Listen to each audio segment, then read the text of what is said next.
Sziasztok! Megnézzük, hogy mit mutatnak a lapok a következő 48 órára. Mire számíthatunk? Szokás szerint 1-es csoport, 2-es csoport. Lássuk, hogy az 1-es csoportot választóknak milyen üzenet érkezik, mit üzennek számukra. Mi az, ami az 1-es csoportot választóknak most fontos lehet, amire figyelmet fordítani kellene, amiről jó lenne, ha tudnának.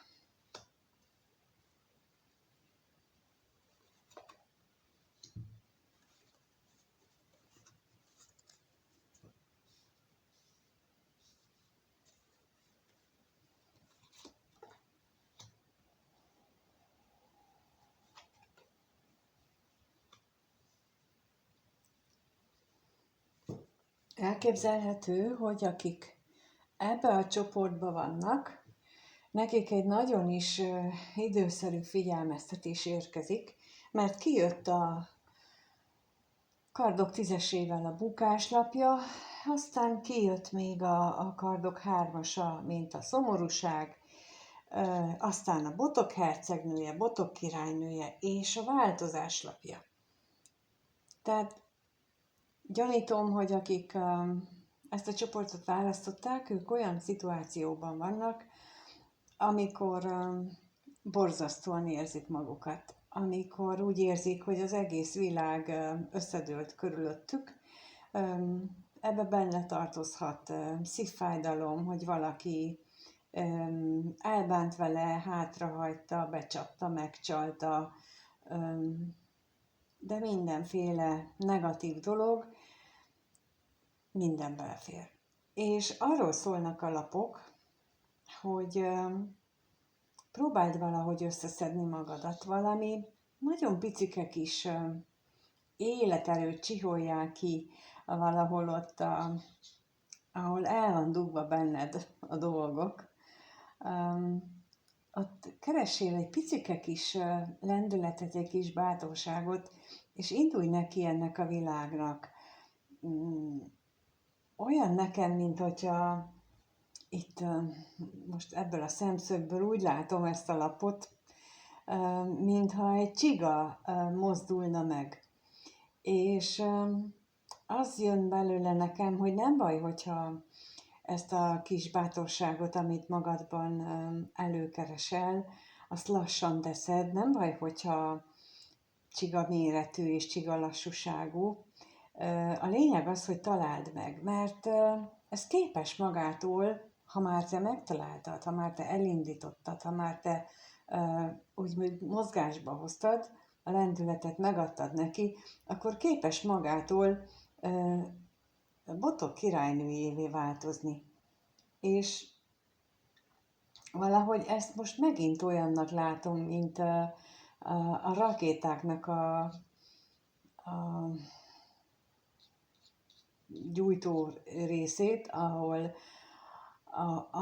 ami megadja azt az elképesztő energiát ahhoz, hogy beinduljanak a változások, hogy megváltozzon az életed, hogy végre a rosszból jó legyen, és végre már ne itten lent legyél a padlón, ne a sötétbe kucorogva várjad, hogy Úristen, csak elkerüljön ez, meg hogy nehogy rám találjon az. Tehát, hogy amikor az a gondolataid középpontja, hogy mi nem szeretnél, ezen lehetne, illetve kellene változtatni, és ez lenne a cél, hogy már ne a sötétet lásd, ne erre a sötét dolgokra fókuszálj, hanem a jóra, és ehhez kell egy picike kis valamit találni magadban, valami olyanba kapaszkodni, ami elindít téged a fény felé, mert utána kapsz hozzá égi segítséget, utána kapsz hozzá tolóerőt, máshonnan valami olyan dolog robbanhat be az ajtódon, ami téged is meglendít, és téged is előbbre visz, méghozzá a fény, a világosság felé, ki ebből a szörnyű, borzalmas lelki állapotból, amiben pillanatnyilag lehetsz. de ehhez neked kell tenni. Van az a mondás, hogy segíts magadon, és Isten is megsegít. Hát ez pont egy ilyen helyzetről szól, hogy csak akkor segítenek, csak akkor tudnak segíteni, hogyha kérjük, és teszünk is mi magunk is érte. És nem biztos, hogy nekünk olyan sokat kell, csak a szándék legyen ott bennünk, ott az legyen tiszta, az legyen meg, hogy mi azt szeretnénk, hogy mi már a fényt választjuk, és nem ezt a sötét gondolatokat, ezt a negatív hozzáállást. Hát úgy látom, hogy nektek erre a 2 napra ez a tanács, tényleg az lenne a jó, hogyha találnátok valami picit, mert lehetséges, hogy történne veletek valami olyan, ami kilendítene ebből a fájdalomból. Például, hogyha egy kapcsolatnak lett vége, és ott szomorkodtok otthon egyedül, és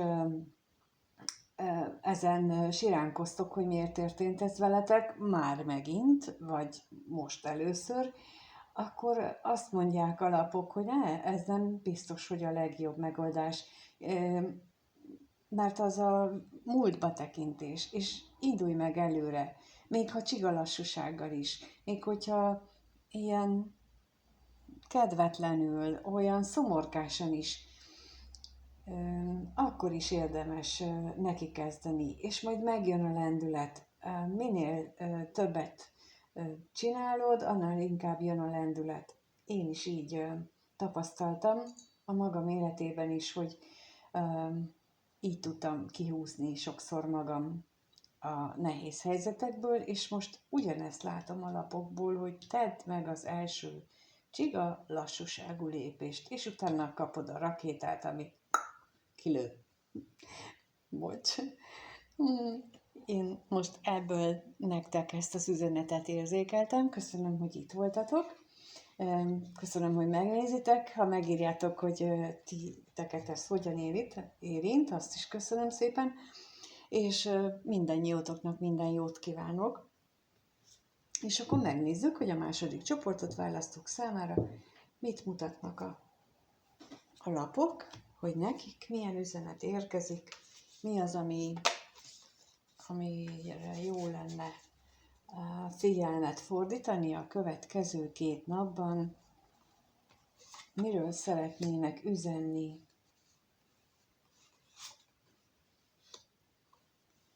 miről szeretnének a 2-es csoportot választóknak üzenni. Üdvözlök mindenkit, aki itt van. És hát nektek nagyon fontos következő napok érkeznek, hiszen itt van a főpapnő és a remete 2 nagy arkánummal, és a kelyhek királya, a türelem lapja, az érmékhetes és a botok 9-es. A botok 9-essel az jön nekem, hogy ilyen védekező magatartást vettetek fel. Olyan, mint hogyha visszahúzódtatok volna, hátrahúzódtatok volna az élettől, mert ugyan keresnétek ti a kiutat, de nem látjátok, keresnétek az előrét, hogy merre van az irány, de nem látjátok meg azt, hogy merre kellene menni. Ugyanakkor arra is figyelmeztetnek, vagy emlékeztetnek a lapok itt középen az érmék hetesével, hogy ne felejtsétek el, hogy minden változáshoz, illetve eredményekhez idő kell, és ahhoz rengeteg türelem kell, és lehetséges, hogy van egy kelyhek királya külső személyken, de lehetséges, hogy bennetek van meg ez az érzés, ez a kelyhek királya érzés. Viszont a főpapnőt még bele kellene ötvözni az ő intuícióját, az ő lelki képességeit, bele kellene ötvözni ebbe a kelyhek királya állapotba, vagy érzelmi világba, és akkor hogyha ez megtörténik, és megvan hozzá a kellő türelem, és a bölcsesség is, hogy ezen elgondolkodjatok, akkor át lehetne törni ezt a védekező falat, amit itt mutatnak. De ehhez az kell, hogy ezt a kettőt elegyítsétek magatokban, vagy pedig mondom, tehát hogyha ez egy külső személyt jelent, akkor a külső személyt kellene úgy ötvözni, hogy a bennetek lévő főpapnővel harmóniába kerüljön. És lehet, hogy ez mondjuk időigényes munka, vagy nem biztos, hogy időigényes, de mindenképpen sok türelmet kíván, mert lehet, hogy a másik személy nem érti meg azt, amit ti akartok, és lehetséges az is, hogy ti nem érzékelitek az ő részéről ezt az érzelmi megnyilást, mert nem is biztos, hogy megnyílik. Lehet, hogy csak ott van, és nem érzékelitek. De mindenképpen a türelemre hívja fel a figyelmet, hiszen az van középpontban. És ha ez a kettőnek az ötvözete megvan, utána lehetséges a bölcsesség megtalálása magatokban, ami aztán segít tényleg, mint ahogy mondtam, segít ezt a belső távolságtartást ledönteni, vagy megszüntetni bennetek. És hogy ez hogy kapcsolódik a hétvégéhez? Hát elképzelhető, hogy olyan értelemben lehetséges ez, hogy lesz most egy olyan esemény, ami alapján, vagyis aminek hozományaképpen, vagy hozadékaként rálátok erre a két különböző minőségetekre, vagy rálátok arra a személyre, aki a Kelyhek királya minőséget képviseli. Vagy az is lehetséges, hogy beérkezik egy olyan személy az életetekbe, vagy szerepet vált, vagy minőséget vált, tehát lehet, hogy eddig csak egy kelyhek lovagocska volt, és most királlyá fejlődik, azáltal, hogy meglátja például bennetek a főpapnőt, meglátja azt a nőt, aki az ő lelki vezetője lehet, aki az ő lelki támasza lehet.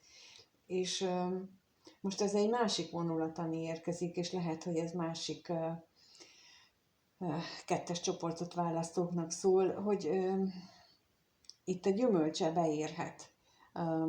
Abban az esetben, ha ti vagytok egy főpapnői minőségben, akkor a Kelyhek királya megérkezhet számotokra, mert jutalomgyanánt, hiszen kivártátok azt az időt, amire szükség volt, minden bölcsességeteket felhasználtátok, és csak az éppen szükséges mértékű belső védekezést alkalmaztátok, és most lehetőség van arra, hogy beérjen ennek a munkának a gyümölcse, amit eddig beletettetek. Ez nagyon kevésnek, nagyon kevés embernek szól, de most egy 3-4 embert látok így magam előtt, akiknek lehetséges, hogy ez történik a hétvégén, vagy a következő 2 napban, ahogy megtaláljátok. Úgyhogy köszönöm, hogy itt voltatok, és megnéztétek. Köszönöm, hogyha megírjátok, hogy ez nálatok, vagy titeket hogyan érint, és mindannyiótoknak minden jót kívánok. Sziasztok!